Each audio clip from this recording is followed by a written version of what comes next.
അനാഥാലയത്തിനുള്ളിൽ പോലും കുഞ്ഞുങ്ങൾ സുരക്ഷിതരല്ല എന്ന് പറയുമ്പോൾ പിന്നെ അവറ്റകൾ എവിടെയാണ് സുരക്ഷിതരാവുന്നത്? അല്ലേ? എന്തായാലും കൊള്ളാം. നമ്മുടെ നാട്ടിൽ ഇതൊക്കെ വളരെ ഇതായിട്ട് എന്താണ് ഇത് പറയുന്നത്, ഒന്നും മനസ്സിലാവുന്നില്ല. നോക്ക്,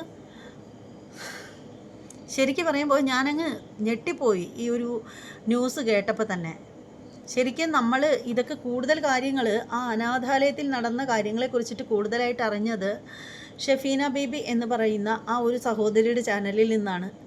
ശരിക്കും അവർക്ക് ഈ ഒരു അവസരത്തിൽ ഒരു ബിഗ് സല്യൂട്ട് കൊടുക്കേണ്ടതാണ്. കാരണം ശരിക്കും പറയുകയാണെങ്കിൽ അവരെ സംബന്ധിച്ചിടത്തോളം പറയുകയാണെങ്കിൽ ഒരുപാട് നമ്മളെയൊക്കെ പോലെ ഓടിച്ചാടി നടക്കാനോ ഒന്നിനും പറ്റാത്ത ഒരു ഇത്തയാണ് അവർ.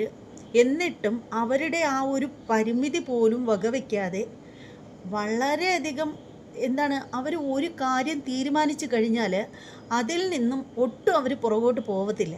ആ ഒരു കാര്യം നടപ്പിലാക്കിയിട്ട് മാത്രമേ അവർ പിന്മാറത്തുള്ളൂ. ശരിക്കും പറയുമ്പോൾ പലരും അവരെ തെറിത്താത്ത എന്നൊക്കെ പറഞ്ഞ് അധിക്ഷേപിക്കുമ്പോൾ സമൂഹത്തിന് വേണ്ടി ഒരുപാട് നന്മ ചെയ്യുന്നൊരു വനിതയാണവർ. ശരിക്കും ഞാൻ ഞെട്ടിപ്പോയി. ഇവർക്കിതെങ്ങനെ സാധിക്കുന്നു എന്നാണ് എനിക്ക് മനസ്സിലാവാത്തത്. ശരിക്കും വളരെ ബഹുമാനം തോന്നിയിട്ടുണ്ട്. പലപ്പോഴും അവരുടെ ചില വീഡിയോകളൊക്കെ കാണുമ്പോഴത്തേക്ക് എന്താ ഇവരിങ്ങനെ പറയുന്നതെന്ന് പലപ്പോഴും എനിക്ക് തോന്നിയിട്ടുണ്ട്. പക്ഷേ ഇതുപോലെയുള്ള കാര്യങ്ങളൊക്കെ ഇവർ ചെയ്യുമ്പോൾ അത്ഭുതത്തോടു കൂടി നോക്കുകയാണ്. ഇവർക്കിത് എങ്ങനെ സാധിക്കുന്നു എന്ന് എത്ര ചിന്തിച്ചിട്ട് മനസ്സിലാവുന്നില്ല. ശരിക്കും ആണുങ്ങളെ കൊണ്ട് പോലും പറ്റാത്ത കാര്യമാണ് ഇവരൊരു കാറിനുള്ളിൽ ഇരുന്ന് ചെയ്യുന്നത് അത്രയും. ശരിക്കും ഈ വീഡിയോ കാണുമെന്നൊന്നും എനിക്കറിയില്ല. ഇത്തയ്ക്ക് ബിഗ് സല്യൂട്ട് പറയാതിരിക്കാൻ നിവൃത്തിയില്ല. സൂപ്പറായിട്ടുണ്ട് ഇങ്ങനെ തന്നെ മുന്നോട്ട് പോകും. നിങ്ങൾക്കൊരു വൈകല്യമില്ല.